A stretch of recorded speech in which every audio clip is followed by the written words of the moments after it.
Bayangkan cairan di dalam kepalamu tiba-tiba tidak bisa mengalir, tekanan di otakmu terus naik, jadi sakit kepala hebat, pandangan kabur, dan mual tak tertahankan. Kondisi ini namanya hidrosefalus. Tapi kenapa itu bisa terjadi ya? Halo, saya Iqbal Abdul Hakam, dan juga ada teman saya, Halo, saya Fadila Puji Rahayu.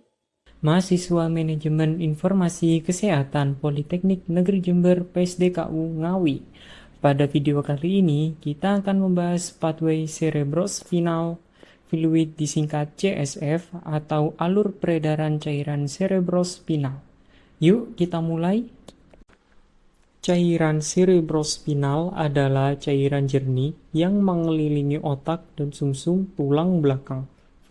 Fungsinya ada tiga.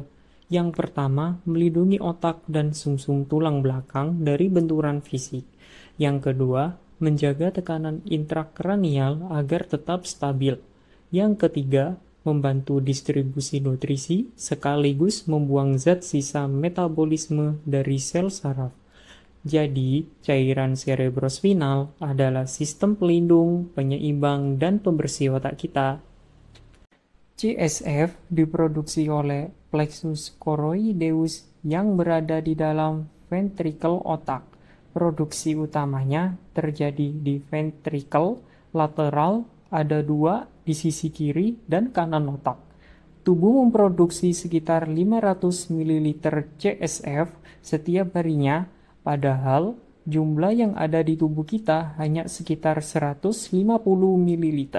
Artinya, cairan cerebrospinal kita diganti sebanyak 3-4 kali seharinya loh. Nah, setelah diproduksi, kemana CSF ini mengalir? Dari ventricle lateral, CSF mengalir menuju ventricle ketiga melalui celah kecil yang disebut foramen interventrikular atau foramen Monro.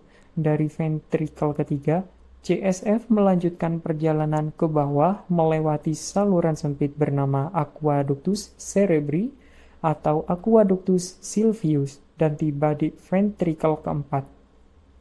Di ventricle keempat, CSF punya 3 pintu keluar, satu foramen Magendie di tengah dan 2 foramen Luska di sisi kiri dan kanan. Lewat ketiga ventricle ini, CSF keluar menuju ruang subarachnoid, yaitu ruang yang menyelimuti seluruh permukaan otak dan sumsum tulang belakang. Disinilah CSF bekerja penuh, melindungi, menstabilkan, dan menjaga lingkungan sistem saraf. Setelah tugasnya selesai, CSF diserap kembali ke dalam aliran darah melalui granulasi arachnoid yang bermuara langsung ke sinus vena dural. Satu siklus selesai dan langsung dimulai lagi dari awal. Jadi, selain jalur utama tadi, ada 2 jalur tambahan yang juga membantu proses pembersihan CSF. Pertama, melalui lempeng cribriform di dasar tengkorak, CSF mengalir dari lempeng menuju sistem limfatik di area hidung.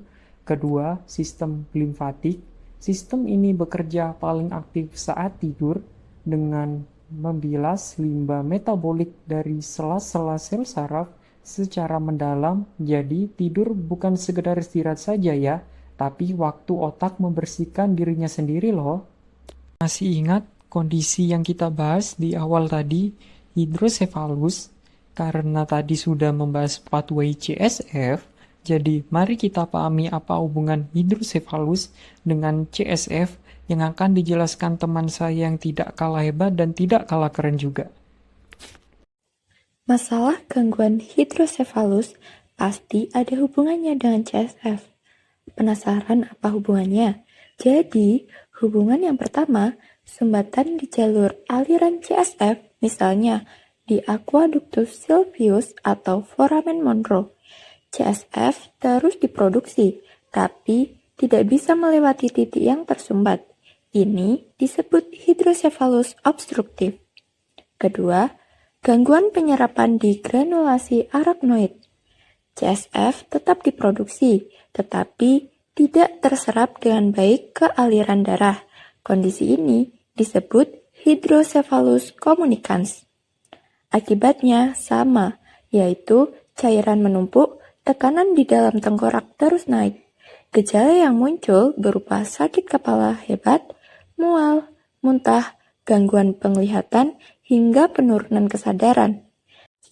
Jika tidak ditangani, tekanan itu bisa merusak jaringan otak secara permanen. Penanganan seperti pemangsangan SAN atau tindakan bedah diperlukan untuk memulihkan aliran CSF.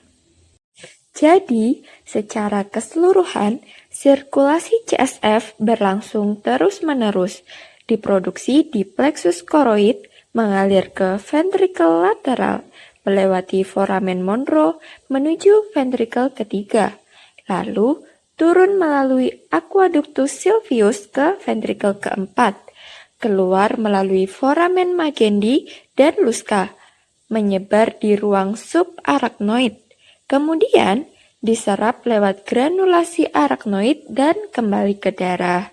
Semua itu terjadi terus-menerus tanpa henti selama kamu hidup.